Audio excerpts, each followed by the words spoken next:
Laura, Hi there. how are you doing today? I am very good. Happy to be here. Yes, thank you so much for being here. So tell us a little bit about you. Where are you from? I'm from a small town called Placerville, California. It's like the little gas stop on the way to Lake Tahoe, basically, is what I tell people. But I live in Portland, Oregon now. Okay, great. Okay, wait. So how far is your hometown from Lake Tahoe? Oh, it's probably 45 minutes, an hour to South Lake. Mhm. Okay, so did you go there all the time when you were little? I went more in the summertime. I wasn't so much of a ski bum, but I did like the summer activities a little bit more. So Yeah, I'm with you. I'm a summer person for sure with the mountains. yeah, yeah. So what made you move to Portland? Well, I was really inspired by naturopathic medicine. There's a medical school out in Portland for that purpose. There's about four, at least at the time that I went, there were about four in the whole country. But Portland, there was something about Portland that I just really liked, and I really liked that school. So I came out here for that. And once I finished, I just loved the town so much and had kind of established, connections here, met my soon to be husband at that time. So we've stayed. That's great. I've been to Portland once and I did really like it. It was really for some reason in my mind I pictured like a really big city, but I like that it's Yeah, kind of like a smaller, like quaint type of city. yeah, it's like a town city. It's pretty small. Yeah. Yeah, and it's beautiful too with like all the trees and everything. It's gorgeous. Yeah, yeah, the greenery is amazing. And we get a lot of rain, so that's the downside. But then the outcome of that is, yeah, moss and greenery everywhere. So, Yes, that's awesome. What do you do for fun when you're not working?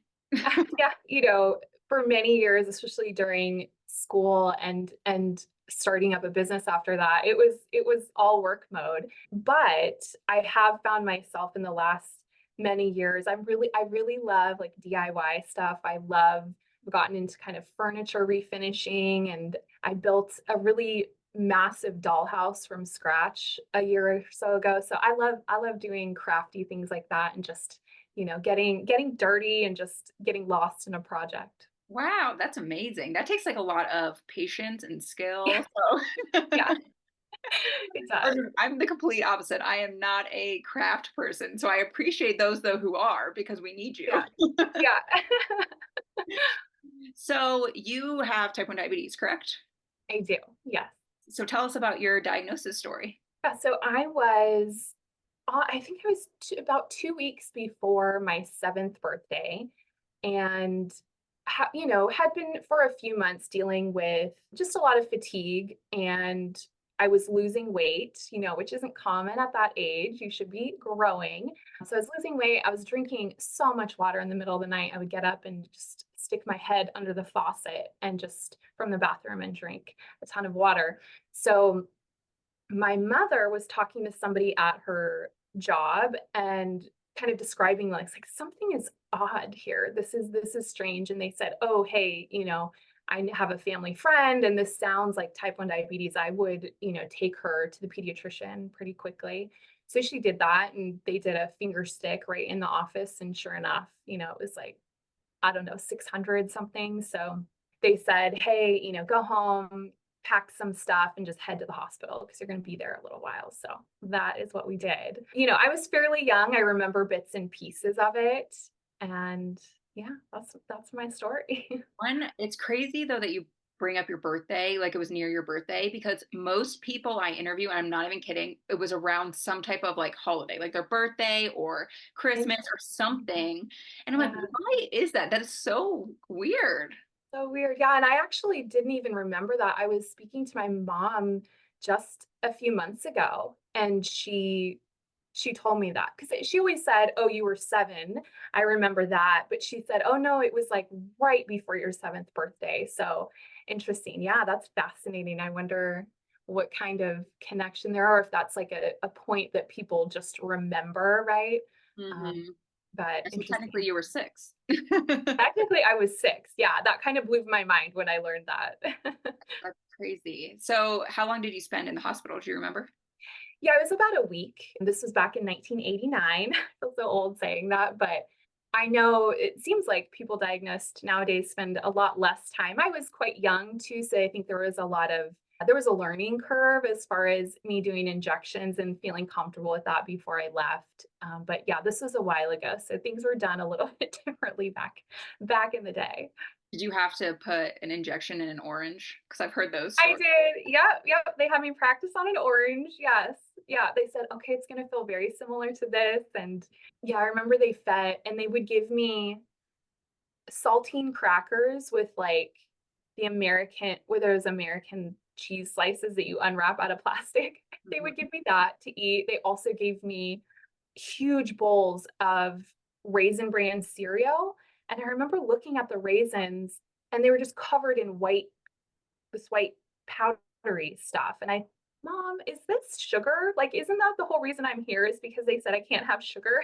So, there is some interesting stuff happening. That's hilarious. Hey, but I guess they were teaching you can still eat sugar. Yeah, yeah, back then, yeah, I think they were.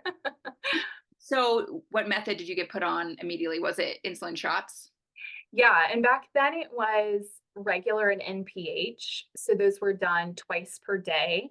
And there really wasn't like a sliding scale. So you were very set 6 meals per day or 3 meals with few snacks. And, it was a set macronutrient type of situation where you're eating pretty much the same thing. We even had like a measurement where we would weigh the food and I would basically just stick to the same foods every day and that's what I ate. Wow, I've actually never heard of that. I didn't know that Yeah. you only had to do 2 shots. So were they Yeah. was it basically like, 2 long-lasting shots kind of? Yeah, the NPH was fairly long lasting, not like Lantus today or some of those longer 24 hours. It was about a 12-hour period for the NPH, if I recall. I haven't looked at this in so long. And the regular was a little bit more short acting, but it certainly wasn't the immediate acting that's available today. They just didn't have that back then. So Did it help your blood sugars, or did you still see spikes and it just kind of, like, maintained it? yeah, you know, to be honest, I don't remember how amazing or not I was controlled back then. Like I was so young, I probably was just like, I don't care, I just want to play with my friends. But I do think overall, like there was a fairly steady, it was a steady level, but it was constantly a little high. Like we were always fighting that, but we didn't have so much of the spikes, the ups and downs because it was so regimented. And to be honest, for me personally, as a young kid, I didn't have this like massive I ate very little. And so it didn't bother me that I had the same snack every day. Like I just didn't really, I was too busy thinking about other stuff. I think I didn't have that like, oh, I want to eat chocolate cake and I want to have these sweets. My mom always said, like, thank goodness it was you that was diagnosed because you didn't care about sweets and, things like that. So I remember it being a little rigid, but also I didn't know any different. And I don't think it didn't bother me too much. That's But interesting because I always say, I'm like, "It'd be so cool if we just had to take 1 shot a day or something, and it would just do it yeah, for us." Wouldn't yeah. that be nice? Yeah, But I mean, that's the trade-off, right? Like, you get this freedom, but I think with that also comes a lot more responsibility and a lot more potential variation that we're all probably using today with this immediate acting. Like, you can eat whatever you want. That was not the case back then. I would read a label. If it had sugar, I did not eat that. So, yes, definitely it's a pros and different. cons. I guess probably more pros today than we like to eat whatever we want. Yes, exactly. Yeah, and it's hard once you're given that, it's hard to go back, Oh, you know? totally. Yeah. So does diabetes run in your family at all? No, I don't know of anyone else in my immediate family or extended family that was ever diagnosed. So, yeah, I'm the special one. So interesting how that works. Yeah. Yeah. There's it's fascinating, right? Yes. So tell us more about your work because you are a doctor, correct? Yes, I am. Yeah, I'm a naturopathic doctor. And really I got into this career because of that diagnosis way back then. As much as I absolutely appreciate insulin, I always had this sense that there was a deeper healing potential and I wasn't getting answers to the questions I was asking. And so I just had this sense like there's more to this than we know, and then I want to figure out those answers. Like I want to keep diving into this. And so, I actually saw a naturopathic physician myself when I was in my early 20s. And, long story short, she really did take the time. She sat with me for a long time to try to understand what I felt like was me as a person first. And then we talked about kind of, protein with every meal and these fairly simple things. But I think I was a very sensitive child. And so I always felt like going to the endocrinologist is kind of like a punishment. Like it didn't feel, it felt like punishment. It didn't feel like I was like nourishing myself by any way or like having support around the diagnosis. It felt very much like regimented, you're doing it wrong, these bad things are going to happen, and like I think I really held on to a lot of that fear around it, and I just really kind of repelled against that. So this naturopathic physician was, I think, the first person that could talk to me like for me, and I just so appreciated that. And so, she changed my health trajectory basically within a few visits because I just really resonated with her. And she taught me about diet, nutrition, sleep, all of these things that I feel like just we didn't have the time to talk about. And it was more about carbohydrate counting and that's it, and your screening exams, right? And so I just decided I want to do what she's doing. And so, it was kind of a long trajectory from there because I had to do a little bit more. This is after I graduated from undergrad. And so I had to go back and do organic chemistry and take a little prereqs and go to med school and all that. So, long story short, it was really that visit on a personal level that I just decided this is what I want to do for my life. I love that. And I agree. I love naturopathic medicine because you're right. When you go to an endocrinologist, it's like, even if you ask them anything about nutrition, usually they don't know the answer. And so you're like, well, like Yeah. even when they're like, what's your insulin to carb ratio? And my answer is always like, well, it depends what I'm eating because it Yeah. does. Yeah. Right. Right. Like Right. it totally matters. And so, yeah, I think that's great what you're doing. So, and Yeah. I'm curious, how long is school to become a naturopath? It's a 4-year medical school. It's very similar to medical school, but it's you're focusing, you still do like clinic rotations and all of that, but the focus is a little bit more on lifestyle botanicals. We do study pharmacology and prescribe, just like any other primary care, at least here in Oregon. It depends on the state, the legalities around that, but yeah, it's a 4-year program. I actually did it in 5. You can do that, and I gave myself a little bit more time just to take care of myself. It's a tough. It was a tough 5 years. I'm sure it was. Yeah, Thank you yeah, for all that hard work. I recently, well, it was a couple years ago, but I was having a lot of like body inflammation issues. Like I was getting rashes and all these things, and no doctors could yeah, figure out anything. And then yeah, I finally went to a naturopath doctor, and he instantly figured out that it was gluten issues. And he looked at yeah, all the blood work that I'd done. He was like, "Why are you still eating gluten?" And he was like, and he was showing me yeah. and everything. So it's Right. so nice to have a doctor who does listen to lifestyle things and not just like the medical side. Right. Yeah. Yeah. It's interesting. There's kind of two different paradigms, right? Like conventional medicine, I think, is amazing when you have an acute situation. You break your leg, heaven forbid, you're in a car accident, you're diagnosed with type 1 diabetes. There needs to be a life saving application there. But for the chronic, like day to day and things like rashes and fatigue, it just really falls, I think, massively short. And so thank goodness we have the ability to, kind of have access to both of those. Not everyone can, unfortunately, and the laws around all of that gets a little funky, but thank goodness we have both, conventional medicine and more alternative healing. Yes, I agree. So do you help a lot of people with type 1 diabetes? I do. Yeah. I have, most, I would say the majority of my practice revolves around hormone balancing. I really like treating perimenopausal and menopausal women, especially.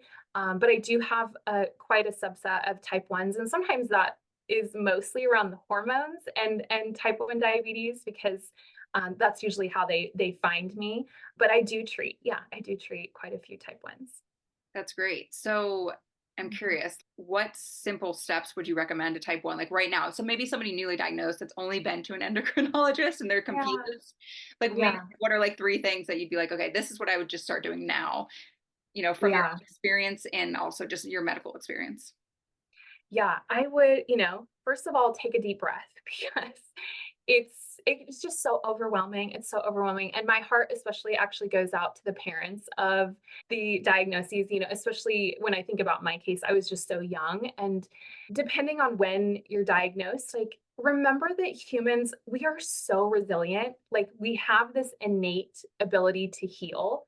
And even if that doesn't mean at this day and age, at this point in time, cure, like this type 1 diabetes is going to totally go away, I think remembering and having someone on your team that's reminding you of the positive things with type 1 diabetes and the resiliency of the human body and the immune system is really important because, in my instance, I just remember just negative, negative, negative, negative thing at that time, and it was totally overwhelming, and that doesn't help the healing process. So number 1, certainly have an endocrinologist on your team, but also I would be open if you have, once that kind of first stabilization happens and you get through that process, then be open to maybe searching for someone in the alternative health world that can be on your team as well so that you have a little bit more of, I don't know, I think it's more of an artistic approach to healing rather than this is the carb regimen, take this insulin,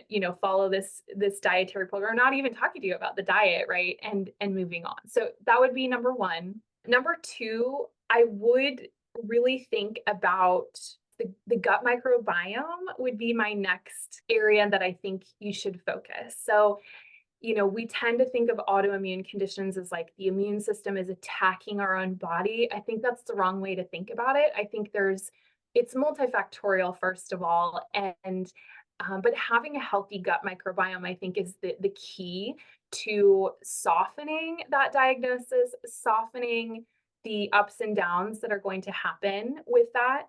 And diversifying the gut microbiome so that further autoimmune immune conditions kind of get squelched right from the get-go. So there's not as much of an opportunity because autoimmune conditions like to come in pairs and in triplets. And so if you can stabilize the immune system and not worry so much about just the pancreas, I think that's a good way of thinking about that. And then number 3, I would probably just not expect perfection. I think that will drive any type 1 and their family crazy if you attempt for that. Giving yourself grace and also having like an antioxidant support in place, meaning like a multi that has a bunch of antioxidants. So, like alpha lipoic acid or green tea extract or resveratrol, some kind of combination of these factors because it's going to set you up as a preventative, meaning we know there's going to be high blood sugars and low blood sugars, and there's some stress on the body with that. And so let's quelch that. Let's have something to give ourselves so that we can soften that because it's going to happen, right? And then you can do a lot of preventative therapy right from the get-go. Have you heard of the apple cider vinegar shots before eating like a high carb meal? Yes. Yeah. Does Yeah. that actually help? Yeah, I mean, I think apple cider vinegar for some reason got like the most attention on whatever TikTok and so that catch on. Really what I guess what I would say with that is it's the bitterness of that that seems to be helpful with the digestive process. And that's an ancient theory that comes from, hundreds and hundreds of years. And, eating, say, like a salad before with like arugula or some kind of bitter leaf would be very similar. You're helping the digestive juices to start flowing. And sometimes we tend to like reach for food and just shovel it in our mouths, right? If that's a simple carbohydrate. So you can slow down and help the body to increase the digestive juices first. That's going to help with the digestive process and not be such a huge impact of like a glycemic spike is what I would say to that apple cider vinegar question. But yes, that can help. Bitters can help. Anything bitter and slowing down before you eat to allow for that digestive process to start happening. Those are all kind of part of the same theory in my mind. Interesting. Okay, well, I like the leafy greens rather than the apple Yeah. cider. The other Yeah, day, if apple cider vinegar isn't your thing, that's totally fine. I There's was other going al to do it the other day and I took a whiff and I was like, okay, no, like yeah. this smells so bad. I'm like, how are people doing this? Yeah, that's so funny. Some people I really like the taste of vinegar, like, I like that. My husband, if I open a vinegar bottle from the other room, he's like like, he can smell it, and he just hates it. You can't even get it near him. So I think there's, like, individual variation in that. So when you say bitter foods, like what are some other examples just for people listening? Because I know you said leafy greens. Like what else could you eat before that might help? Yeah, it's really interesting. There's not a lot of bitter taste in the Western diet. So I would say coffee is probably the only bitter that Americans just love. But a lot of times it's a vegetable, it's like a bitter vegetable like leafy greens. But there are botanicals that you can get extracts of. Like there's something called artemisia, which is very, very bitter. So I wouldn't say that any of these probably have a better taste than the other ones. They're literally all bitter. And we just, as a Western world, we tend to not like that taste with the exception of coffee. So there are, if you've ever seen those little tincture bottles at like a health food store that say like Swedish bitters, those are usually a combination of different botanicals or spices that are very bitter and they just tend to start the whole digestive process. So you could think about something like that, and just kind of getting it in the mouth and getting it over with or diluting it a little bit in water, and that can be another way to do that. So you should do that before eating like a pizza or something like a very high carb. Yeah, arguably any meal. And this is not just for type 1 diabetics. Like we tend to have what I would say is weak digestion. We get that way because as a society, we overeat. We tend to eat on the run. We eat quickly. We don't sit and like savor our meals. And that savoring and that kind of slowness starts the whole digestive process. And we kind of skip that part and we just go, boom, I'm going to eat this. Right. And so you get a whole meal that's coming down and the body's not quite ready for that. So you've got this massive amount of food that, now the digestive system is stressed. It's going to have like a more inflammatory reaction. You're going to be more hypersensitive to any types of foods that you're putting in your system. And all of that affects the immune system.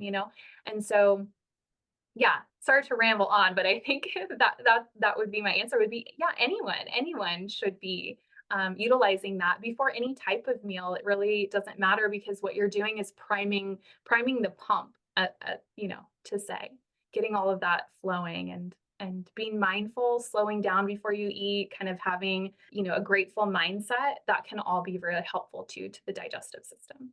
Is there a way to check your digestive tract? Like I've heard of like people getting like stool samples, for example, just to Yeah. check to see what's going on. Like, Yeah. is that like necessary, or you're like, no, you can just start doing these things and it should help? Yeah, anyone can start doing those lifestyle things. Like, there's no way that's ever going to be a wrong thing to do, slowing down before you eat, those types of things. You can get testing done, and I think that's always fascinating. The world of gut health and specifically the microbiome, like what is the balance of different bacteria and viruses and things like that in the digestive tract. Our understanding of that is pretty small at this point, but it is so fascinating. So that area of science is definitely growing.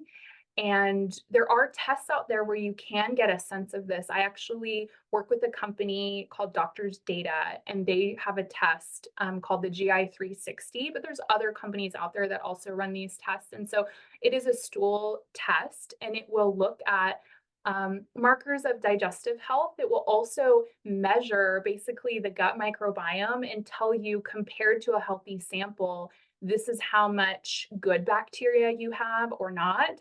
This is how much kind of negative bacteria, and this is the neutral guys that could go either way. It will give you an actual breakdown of all of that, which I think is so fascinating. I would love if I could do that with every single patient, especially if they have autoimmune conditions. That would be really high on my priority list as a naturopathic doctor. Wow, that's amazing. You don't really think about gut and type 1 together. And so Right, it's right. really interesting that they could affect each other like a Yeah, lot. it's a huge connection. Yeah, yeah. So where does the thyroid come into play here? Because I was actually diagnosed with hypothyroidism a long time ago in high school, way before I was Ah, diagnosed with type 1. yeah. So how does that work together? Yeah. Well, great that you bring this up. I also have hypothyroidism or Hashimoto's. I was diagnosed probably 4 or 5 years after type 1. So you can see just from talking to the two of us that autoimmune diseases like to come in pairs and triplets. And I think that speaks to more of a systemic dysregulation of the immune system, right? So it's not necessarily the pancreas and the thyroid themselves, but it's like, hey, this is the immune system talking as a full body. And so that could show in many different ways. Maybe somebody does have a little bit of a weak link in the pancreatic, resiliency, or maybe it's more of a digestive, like a issue with IBD. Those autoimmune conditions can happen, or rheumatoid arthritis, something like that. So basically, it's the immune system that is troubled. It's troubled, it's stressed out, it's getting pushed beyond its ability to recuperate. And so oftentimes you'll see Hashimoto's hypothyroidism in conjunction with type 1 diabetes. They like to, pair up. And so it's kind of why the reason why I talk about if there's an autoimmune condition at all, I don't care what it is, focusing on stress management, focusing on the nervous system and getting the gut health as healthy as it can be can dampen down the reactivity of the immune system so that we're potentially, say 10 years from now, going to prevent another autoimmune disease from happening. There tend to be kind of things that we know that help the immune system balance. And the three that we were always taught very religiously over and over in medical school and naturopathic medical school was omega 3s. So, like the fish oils or even vegetable based omegas, vitamin D, and probiotics. Like those were the three that really helped to calm the immune system down to help it find that regulatory path. Wow, this is great because I had no idea that your gut was that impacted on the rest of your body. And now I want to go do one of those tests. Yeah, Get all yeah, checked they're out. great. Yeah, yeah, they're wonderful. I think it's amazing to have those numbers too. I think it makes you part of the healing process too. So, I think as type 1s, maybe people resonate with this, that you kind of have to almost give your power over to someone to tell you what to do to survive, and we get to take some of our power back by looking into these deeper aspects of ourselves and seeing our gut health, written out on a page, or seeing other antibodies that we maybe have in our system and looking at our diet, looking at how we live our lives. We get to kind of take our power back by doing that. And protein is very important also for Routine. Yeah. everything. Yeah. Yes. I wish I had learned that, when I was 6 or 7. I probably wasn't listening at the time if anybody said that, but I remember it being it was a high carbohydrate, low fat diet that the ADA was really pushing at that time. So, I found so much benefit when I saw that naturopathic physician. To her, it was so obvious. Why aren't you focusing on protein?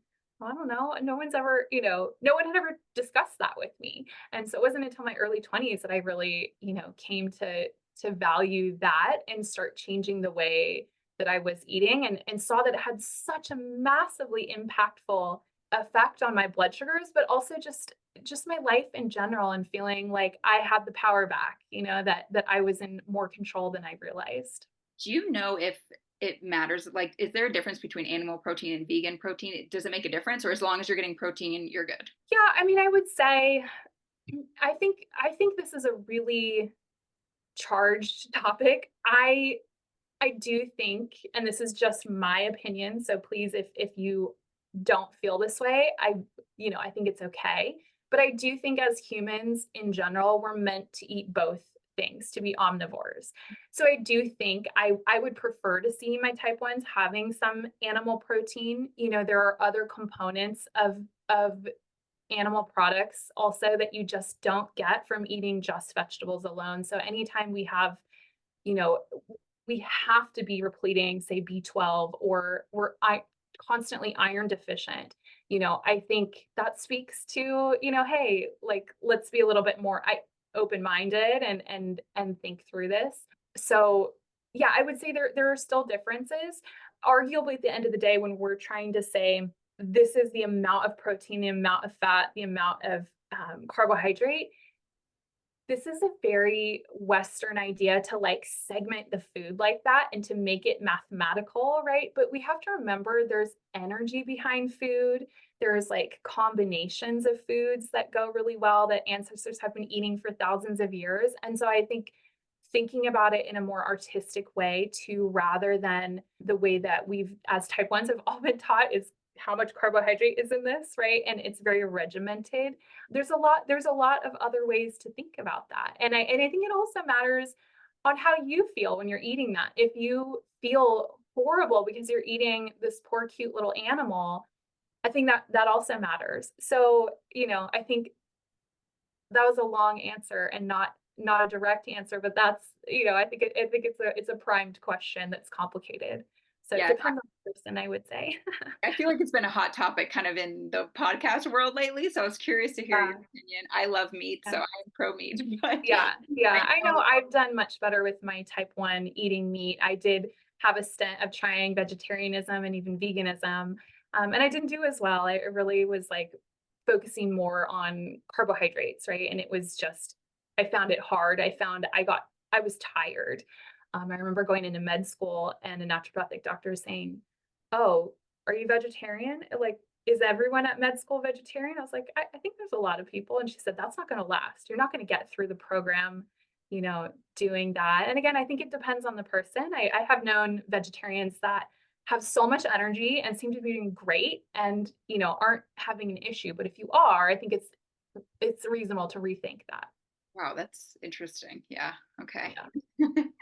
So what do you think type 1 diabetes will be like in like 5 to 10 years? I think as we can already see right now, this explosion in technology side of type 1 diabetes management, I think is just going to continue to grow with artificial intelligence and, better and better insulin pumps, more accurate, more, CGMs, more these like immaculately closed loop systems. I hope. I think that's all very helpful.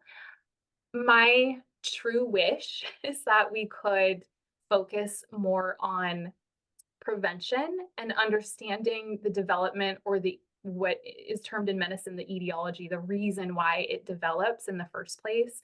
I don't think there's a lot of discussion about that. I wrote a paper that's published and maybe we can link it here where I talk a lot about this, the etiology and the explosion in the rates of type 1. When I was diagnosed in 1989, I didn't know anyone else. I was a one in, many very few children that had it or adults. And it's vastly different today. And that's a time frame we can't explain that by genetics, right? So there's an environmental impact on our world that's impacting this development and exploding the rates of autoimmune conditions, not just type 1, but autoimmune conditions in general. So it's my wish that we focus there. I don't think that that's going to be the way that it goes. So I'm still going to stand my ground. I'm still going to be diving into that. I think there are certainly other people doing that as well. There's not as many of us. I'm going to hold my ground, still do that.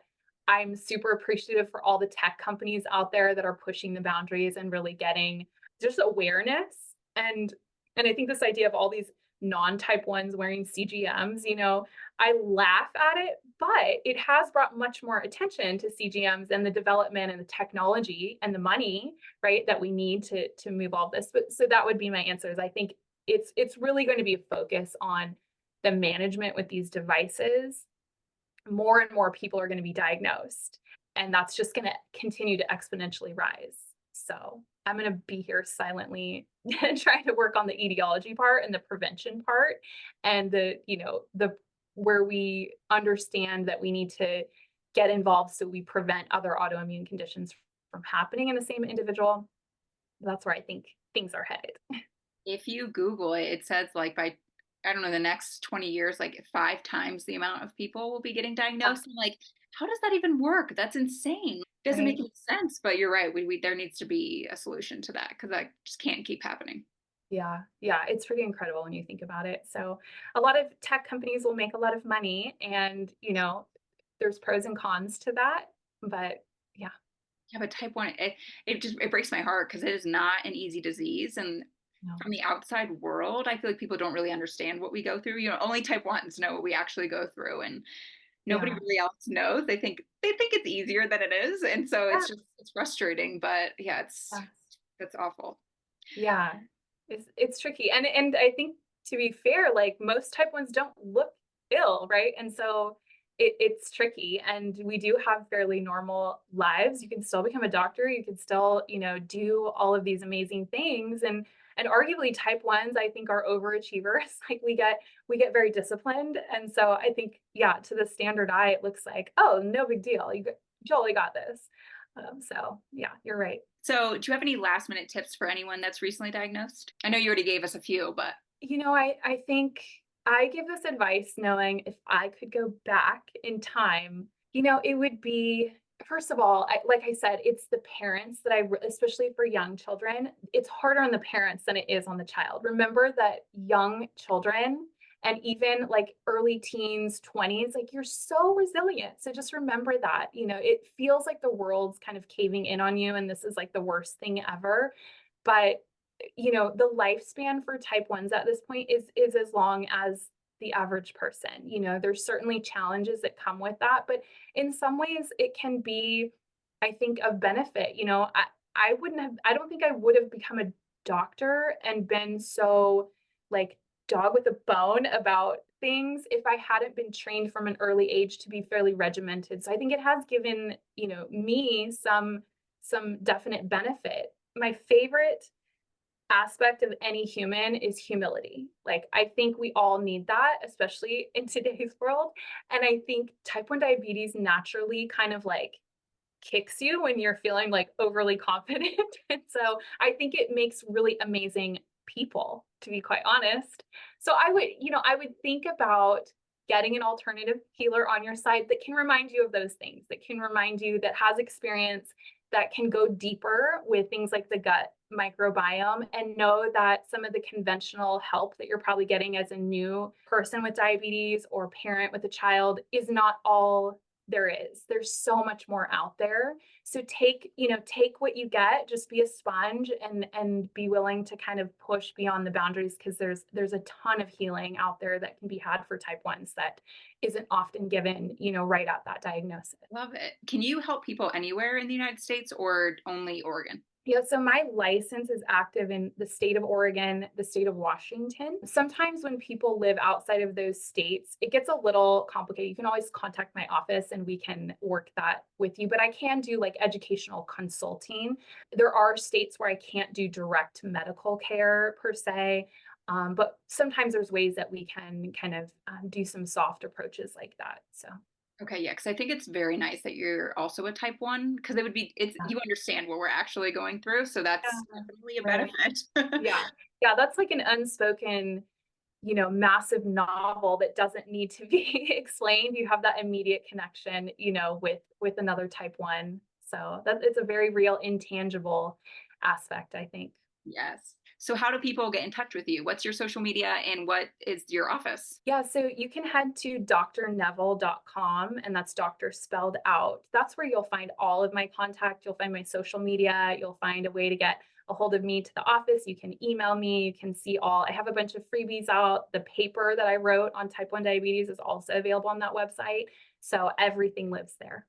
Great. Yes, we'll include that below so everyone can find it. Thank you Great. so much for being here. I appreciate it. Yeah, I love the conversation. Thank you for having me. Yes, of course.